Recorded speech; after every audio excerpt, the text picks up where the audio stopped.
시니어 여러분, 지금 바뀌고 있고 앞으로 바뀔 다양한 복지 정책들, 어떤 정책들인지, 그리고 시니어 여러분께 해당되는 복지 정책은 어떤 것인지 지금 당장 확인해 보겠습니다. 시니어 여러분, 저도 주 3회, 벌써 3년째 혈액투석을 받고 있는데요. 투석을 받으면서도 몰랐던 복지 제도들 정말 많았습니다. 아무도 미리 알려주지 않더라고요. 그래서 시니어 여러분들도 지금 새롭게 시행될 예정인 복지 정보들에 대해서 미리 알고 계셔야 할 것 같아서 오늘 영상을 준비했는데요. 그래서 오늘은 앞으로 달라질 어르신 복지 핵심 6가지 정말 중요한 내용만 뽑아서 알려드리겠습니다. 지금부터 설명드릴 내용들은 보건복지부 공식 페이지에 있는 2025년 노인보건복지 사업 안내서도 확인할 수 있는 내용들이니 가능하신 분들은 미리 확인하셔도 좋을 것 같습니다. 끝까지 보시고 앞으로 시니어분들께 해당되는 내용들이라면 꼭 미리 준비하세요.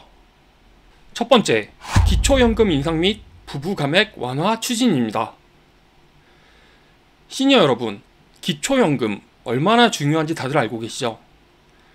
그런데 2025년부터 기초연금이 더 오르고 부부가 함께 받을 때 줄어들던 금액도 점차 사라질 예정입니다. 먼저 단독가구 기준부터 보겠습니다. 기존에는 월 32만 3,180원을 받고 있던 기초연금이 2025년 현재 34만 2,510원으로 올랐는데요. 정부는 40만원까지 단계적으로 인상하는 방안도 추진 중입니다. 즉, 월 약 6만원 정도 더 받고 연간으로는 약 72만원이 늘어날 수 있다는 얘기인데요. 다만 2025년에는 현재 수준인 월 34만 2,510원이 유지되거나 소폭 인상됩니다. 2026년부터 저소득층부터 최대 40만원으로 인상하여 지급을 시작하고 이후 지원 대상을 점차 확대하는 방식입니다. 이 계획은 정부의 공식 개혁 추진 방향에 따른 것이며 재정 여건 등에 따라 조정될 수 있습니다. 따라서 40만원 기초연금은 2025년이 아닌 2026년부터 단계적으로 도입되어 적용된다고 보시면 정확합니다. 그 다음은 부부 감액제도 관련 소식입니다. 단독가구 기준으로는 1인당 34만 2,510원이고 원래는 부부가 받아야 될 금액은 68만 5,020원이어야 하는데요. 현재는 둘 다 기초연금을 받을 경우 둘이 합쳐 54만 8천원 정도만 지급받고 있습니다. 약 20% 정도 감액이 되는 건데요. 그래서 한 분당 실제로는 34만원이 아닌 27만원 정도밖에 못 받는 상황이죠. 그런데 이 감액제도를 점차 폐지하겠다는 내용이 공식적으로 추진 중입니다. 어떻게 달라지냐면요. 부부 두 분이 함께 받더라도 줄지 않고 원래 금액 그대로 지급하는 방향으로 바뀌게 됩니다. 이렇게 되면 매달 약 14만원, 1년이면 168만원 정도를 더 받을 수 있는 셈이죠. 주의하실 점은요. 이 제도는 한 번에 전면 폐지되는 건 아니고 단계적으로 적용됩니다. 복지부에서 공식적으로 추진 중이지만 적용식이나 방식은 해마다 조금씩 달라질 수 있으니 꼭 확인이 필요합니다. 요약드리자면 2025년부터 기초연금은 더 오르고 부부가 함께 받을 때 줄어들던 금액도 점점 사라질 예정입니다. 이 변화는 시니어분들께 아주 실질적인 도움이 되는 정책이니까 주변 분들께도 꼭 공유해주세요. 둘째, 노인 일자리 사업 대폭 확대입니다. 시니어 여러분, 일할 수 있는데 마땅한 자리가 없다. 이런 생각 한 번쯤 해보신 적 있으시죠? 정부에서는 이런 현실을 반영해서 노인 일자리 사업을 앞으로 대폭 확대할 계획이라고 밝혔습니다. 현재는 추진 중인 사업이며 관련 논의가 진행 중입니다. 2025년 기준 일자리 목표는 총 110만 개, 정부 발표 총 109만 8천 개입니다. 그리고 향후에는 140만 개 이상까지 확대하는 방향으로 추진하고 있습니다. 참여 대상은 60세 이상이며 일자리 유형도 예전보다 더 다양해질 예정이에요. 공익형 활동, 시장형 일자리, 복지보조, 디지털 교육 지원 서비스 등 이런 일자리를 통해 월 30만원 내외 소득을 얻을 수 있고 사회활동을 통해 건강, 정서적 도움도 기대할 수 있습니다.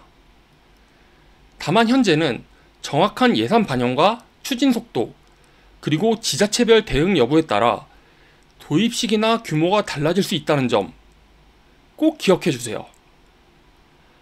관련 내용이 구체화되면 지자체 주민센터나 노인 일자리 전담 기관을 통해 공고가 올라오게 되니 관심 있는 분들은 미리 체크해 주시면 좋습니다. 셋째, 임플란트 건강보험 적용 확대입니다. 시니어 여러분, 치아 하나 없이도 식사하기 얼마나 불편한지 다들 느끼시죠? 그런데 치과 치료비가 너무 부담돼서 그냥 참고 계신 분들 정말 많으실 거예요. 현재는 만 65세 이상부터 임플란트 1인당 2개까지 본인 부담금 30%만 내고 치료를 받을 수 있죠. 그런데 정부가 이 기준을 더 완화하는 방향으로 검토 중입니다. 어떻게 바뀌냐면요. 나이 기준을 60세로 낮추는 방안, 지원 개수도 4개까지 확대하는 방안이 논의되고 있습니다. 뿐만 아니라 틀니나 충치 치료에 대한 자기 부담률도 낮추는 방향으로 검토가 진행 중이에요. 치아 건강은 단순한 미용이 아니라 음식 섭취, 영양, 전신 건강까지 다 연결되다 보니까 이런 변화는 시니어분들께 정말 큰 도움이 될 수 있습니다. 넷째, 간병비 건강보험 적용 확대입니다. 시니어 여러분, 저도 1년 전에 무려 1년 가까이 병원에 입원했었던 적이 있었습니다. 그때 정말 힘들었던 건 치료비보다도 간병비 부담이었습니다. 혹시 여러분도 이런 걱정 해보신 적 있으신가요? 현재 기준으로 간병비는 요양병원에 입원할 경우 한 달에 약 300만원에서 400만원 정도가 들어갑니다. 치료비는 보험으로 적용돼도 간병비는 거의 전액 가족이 부담해야 하죠. 그래서 이번에 정부에서는 이 간병비 부담을 줄이기 위해 건강보험 적용을 확대하는 방안을 본격적으로 검토하고 있다고 합니다. 이게 실제로 시행되면 가족의 경제적 부담을 크게 덜 수 있는 구조가 되는 거죠. 물론 아직 확정된 건 아니지만 시행만 된다면 정말 많은 분들에게서 현실적인 도움이 될 정책입니다. 다섯 번째, 노인 맞춤 돌봄 서비스 강화입니다. 시니어 여러분, 혼자 지내시거나 낮 동안 가족 돌봄이 어려우신 분들 요즘 정말 많으시죠? 그럴 때 꼭 필요한 게 바로 노인 맞춤 돌봄 서비스입니다. 이 서비스는 이런 분들께 제공이 되는데요. 독거노인이시거나 낮 시간에 돌봄이 필요한 분들입니다. 도와주는 내용이 아주 다양한데요. 안부 확인, 병원 동행, 산책 도우미, 식사나 청소 같은 가사 지원, 그리고 정서 상담과 말벗 서비스까지 포함됩니다.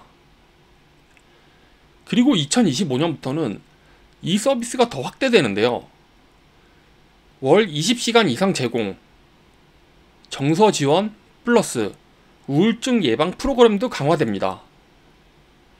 단 장기 요양 등급자와는 중복이 안 되니 주의하세요. 등급이 만료되거나 거절된 경우엔 재신청이 가능하니 이 점도 반드시 확인해 주시기 바랍니다. 이와 함께 정부는 돌봄 국가 책임제, 이걸 본격적으로 추진 중인데요. 지금까지는 대부분 가족이 돌보는 구조였는데 앞으로는 국가가 책임지고 돌보는 방향으로 큰 틀이 바뀝니다. 이게 어떻게 바뀌냐면요. 공공요양시설을 지금보다 10배 이상 확충할 예정이고요. 방문요양, 주야간 보호시설을 대폭 확대할 예정입니다.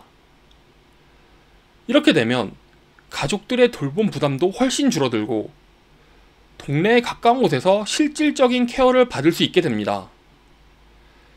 가족이 없거나 멀리 있는 자녀분들 걱정되시죠? 이런 분들께 정말 필요한 정책이 될 수가 있습니다. 이런 돌봄 정책들, 혼자 지내시는 부모님이나 주변 어르신들께도 꼭 공유해 주세요. 돌봄은 선택이 아니라 권리입니다. 6번째, 정년 연장 논의입니다. 시니어 여러분, 건강은 아직 괜찮은데 정년이라 일을 그만둬야 한다? 혹시 이런 상황 겪어본 적 있지 않으신가요? 요즘은 65세까지도 충분히 일할 수 있는 시대인데 법적인 정년이 60세에 멈춰 있다 보니 일할 기회도 줄고 소득도 끊기게 되는 경우가 많습니다. 이런 문제를 해결하기 위해 정부에서는 지금 정년 연장을 단계적으로 추진 중입니다. 추진 일정은 다음과 같습니다. 2027년부터 정년 63세로 연장, 2032년에는 64세, 그 이후에는 65세까지 확대하는 방안이 검토되고 있습니다. 이 정책의 취지는 두 가지인데요. 고령화 사회에 맞는 제도 개편, 60세 이후 소득 단절 문제를 해소하는 방안입니다. 아직 법 제안은 확정된 건 아니지만 정부 차원에서 빠르게 추진 중인 핵심 과제입니다. 지금도 5, 60대이신 분들도 앞으로 10년 안에 적용 대상이 될 수 있으니 정년 연장 흐름 꼭 주의 깊게 지켜보셔야 합니다. 물론 시니어님들을 위한 복지 정책은 많이 있고 앞으로도 꾸준히 다룰 예정입니다. 그리고 모든 제도는 지역별, 시기별, 소득 기준에 따라 달라질 수가 있습니다. 반드시 주민센터 129번 건강보험공단 또는 공식 홈페이지에서 최신 정보를 틈틈이 확인하세요.